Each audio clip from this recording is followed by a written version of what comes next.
देखिए, पीसीएस की परीक्षा शांतिपूर्ण तरीके से हो, बिना किसी रुकावट के हो, बिना किसी पेपर लीक के हो, ऐसी शुभकामनाएँ भी, ऐसी कामना भी समाजवादी पार्टी करती, क्योंकि उत्तर प्रदेश में जिस तरीके का इतिहास रहा है पेपर लीक होने का, वो ना हो, क्योंकि नौजवान अ, उसके भविष्य का सवाल है। तो समाजवादी पार्टी शुभकामनाएँ देती है जितने लोग अभ्यर्थी इस परीक्षा में बैठे हैं, परीक्षा शांतिपूर्ण तरीके से हो, ऐसी समाजवादी पार्टी कामना भी करती है। देखिए, सवाल ये है कि भारतीय जनता पार्टी क्या छुपाना चाहती है? जब विपक्ष इस बात को कहता है कि बैलेट पेपर से चुनाव हो, तो भारतीय जनता पार्टी या चुनाव आयोग उसके लिए तैयार नहीं होती। अब लगातार जिस तरह से लोकतंत्र को कमज़ोर किया जा रहा है, जिस तरह से जनता के अधिकारों का हनन किया जा रहा है, पूर्व में देश की सबसे बड़ी अदालत का फैसला था चुनाव आयोग की नियुक्ति को लेके, कमेटी को लेके, उसको बदलने का काम भाजपा ने किया।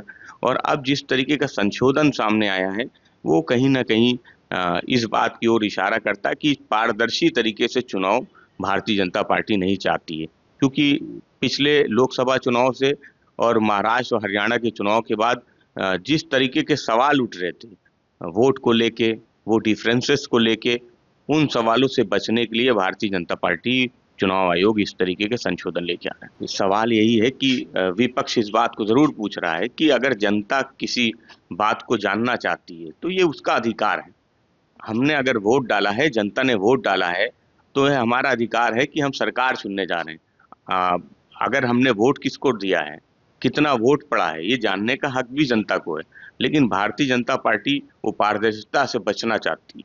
वो नहीं चाहती कि आप पूछिए कि कितना वोट पड़ा था, कितने की गिनती हुई, चुनाव क्या नियम थे, क्या कानून थे, क्या रहा।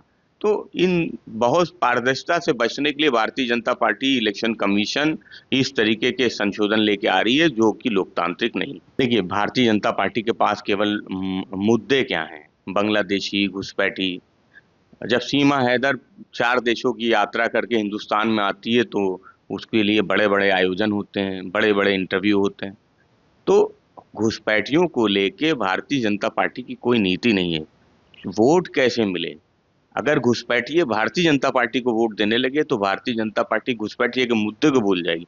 इसलिए समाजवादी पार्टी समझती कि घुसपैठिए वो कोई भी हों, कहीं से भी आए हुए हों, कि उनको चिन्हित करके बाहर करना चाहिए। लेकिन भारतीय जनता पार्टी की नीयत केवल राजनीति करने की है। घुसपैठियों को लेके भारतीय जनता पार्टी गंभीर नहीं है, क्योंकि देश में जितनी घुसपैठ हो रही है, प्रदेशों में जितनी घुसपैठ हो रही है, केंद्र में 10 साल 11 साल से भाजपा की सरकार है। भाजपा की सरकार की ज़िम्मेदारी है, जिस ज़िम्मेदारी को भाजपा निभा नहीं रही। देखिए, समाजवादी पार्टी हमेशा मुद्दों की बात करती है, मुद्दों की राजनीति करती है। हम कभी व्यक्तिगत टिप्पणियों पे विश्वास नहीं करते, ना उसका समर्थन करते हैं। माननीय विधायक द्वारा जिस तरीके की बात कही गई है, वो किस संदर्भ में कही गई है, ये माननीय विधायक जी ही बता सकते हैं। ये समाजवादी पार्टी का बयान नहीं है। समाजवादी पार्टी बाबा साहब के अपमान को लेके पूरे देश में कल प्रदर्शन कर रही थी, और माननीय गृह मंत्री जी को वो कम से कम माफ़ी मांगनी चाहिए, जिस तरीके का उनका बयान था। तो समाजवादी पार्टी समझती है कि हम कभी व्यक्तिगत टिप्पणी नहीं करते हैं, व्यक्तिगत टिप्पणियों का समर्थन भी नहीं करते। देखिए, सवाल ये है कि कुछ सेकंड का जिस वीडियो में जिस बात पे पूरे विपक्ष को, बाबा साहब के मानने वाले और पूरे देश को आपत्ति है, वो कुछ ही सेकंड का वीडियो है। उस वीडियो में कहीं कोई काट-छाँट नहीं की गई है। आगे पीछे की सारी बातें विपक्ष भी जानता है, देश भी जानता है।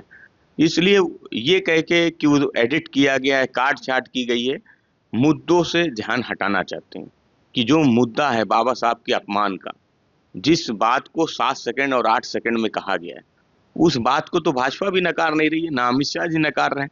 तो वो भाव क्या था? उस भाव पे आपत्ति है, और इसलिए समाजवादी पार्टी समझती है कि जो बयान है, उसके लिए माफ़ी माँगना चाहिए।